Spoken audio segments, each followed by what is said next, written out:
Welcome to this explainer, where we're going to absolutely dismantle the fear-based narratives dominating our news feeds right now. Instead, we'll be using the collective wisdom of social scientists to uncover the true root causes of crime. If you've been feeling totally overwhelmed by headlines constantly screaming about danger, well, you're in the right place. We're going to look past the panic, separate fact from fiction, and really explore the deeper currents influencing behavior in our society. Okay, let's dive right into this shared hum of anxiety you might be feeling. Because, let's be real, it's completely valid to feel uneasy right now. You probably ask yourself, is it just me, or is the world actually going crazy? That's a deeply human reaction when we just want to feel safe in a seemingly unpredictable world.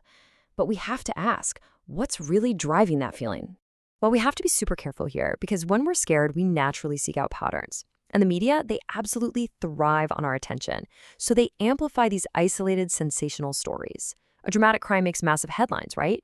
But this feeds a massive misinformation loop.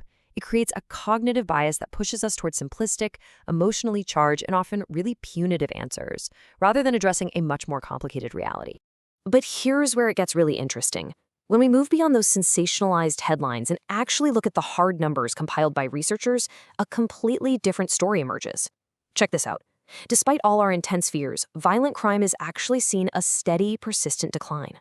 Look at the peak years of the early 1990s. 1993 saw over 24,500 homicides in the U.S. Now compare that to the late 2010s, where it dropped to around 16 to 17,000. To put that into perspective, that's literally tens of thousands of lives saved annually.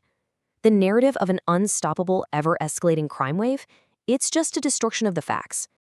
Moving right along to Section 1, Defining Crime and Deviance.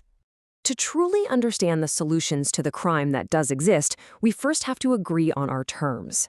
We need to separate breaking a codified law from simply acting outside of societal expectations.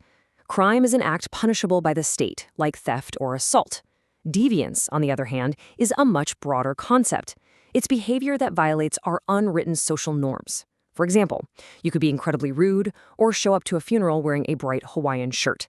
While that is highly deviant, and people will definitely give you the side eye, you aren't going to end up in handcuffs for it.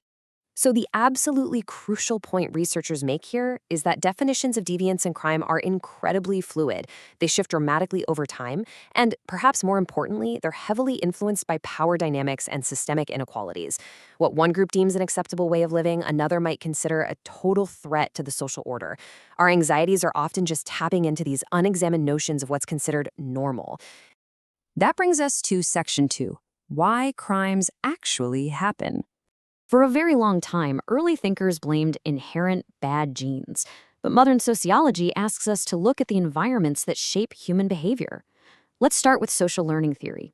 Think about how a kid learns to navigate the world. You learn to talk or tie your shoes by watching and imitating, right? Well, social learning theory shows us that criminal behavior is learned in the exact same way. If a young person grows up in an environment where illegal activities are completely normalized, where their peers reward those behaviors with status or respect, they simply learn those rules of survival. Next up, we have strain theory.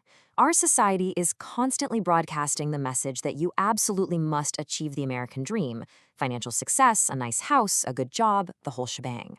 But what happens when systemic barriers, like a lack of quality education or job opportunities, just slam the door shut for large segments of the population? This immense pressure, this strain, pushes people to innovate, and sometimes, unfortunately, that innovation means using illicit means to survive or achieve those mandated goals. Then there's labeling theory. Imagine a restless kid at school who gets labeled a troublemaker. Pretty soon, teachers treat them with suspicion, doors to opportunities start to close, and that label actually starts to feel like an identity. By formally labeling someone as deviant, especially through the justice system, we inadvertently force them to adopt that criminal identity. It basically becomes a tragic, self-fulfilling prophecy. And flipping the perspective completely, we have social control theory. Instead of asking why people commit crimes, this asks something totally different. Why don't we? The answer? Our bonds. Strong ties to our families, schools, careers, and communities are the primary restraints holding us back. We just have too much to lose. But when those ties are weak or broken, the natural barriers that keep us on a conventional path simply fall away. When we step back, all these puzzle pieces connect to show us something pretty profound. crime is almost never a solitary moral failing. It's a complex, interconnected web. Strain creates the pressure. The social environment teaches the behavior. Society's labels severely limit alternatives. And a lack of community bonds removes the restraints. You can't just fix one tiny hole in the dam while the entire rest of the structure is cracking. Let's move on to Section 3, the broken windows myth. When looking at the roots of crime, there's a really popular, intuitively appealing theory that actually creates severe cognitive dissonance when we look at the actual data. The assumed logic here feels like common sense, right? A broken window is left unfixed, signaling that nobody cares. This leads to graffiti, then more vandalism, and eventually it acts as a magnet for serious street crime. Therefore, the assumed solution was that aggressively policing minor infractions, things like ticketing for jaywalking, loitering, or minor public disorder, would proactively prevent major crimes. But here's the catch. Researchers have found that correlation is not causation. An area with broken windows is often simply an area experiencing concentrated poverty and systemic disinvestment. The data clearly indicates that by heavily embracing this philosophy, law enforcement disproportionately targeted marginalized groups for minor quality-of-life offenses. So instead of preventing serious crime, it just created criminal records for minor infractions, it eroded community trust, and effectively criminalized poverty while completely ignoring the underlying lack of real opportunity. Which brings us to Section 4, solutions that actually work. All right, time to pivot from critique to construction. Let's explore the evidence-based solutions that social scientists actually point to as effective. First, researchers often examine our default setting, mass incarceration. The U.S. locks up more people per capita than almost any other developed nation. But the data shows this is an incredibly expensive, blunt instrument.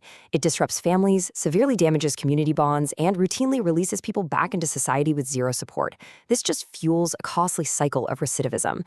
The research points to remarkably low returns on public safety considering the absolute billions spent here.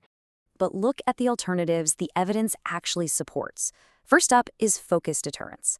This directly engages high-risk individuals, offering swift consequences for violence, but alongside genuine supported pathways out, like job training.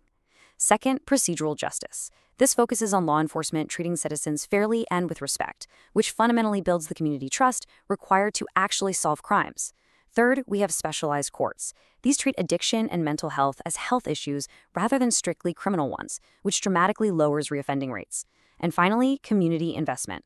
True safety is created proactively by heavily investing in our social infrastructure. We're talking early childhood education, affordable housing, and real economic opportunities. So what does this all mean? As we wrap up this explainer, the source material leaves us with a pretty profound question.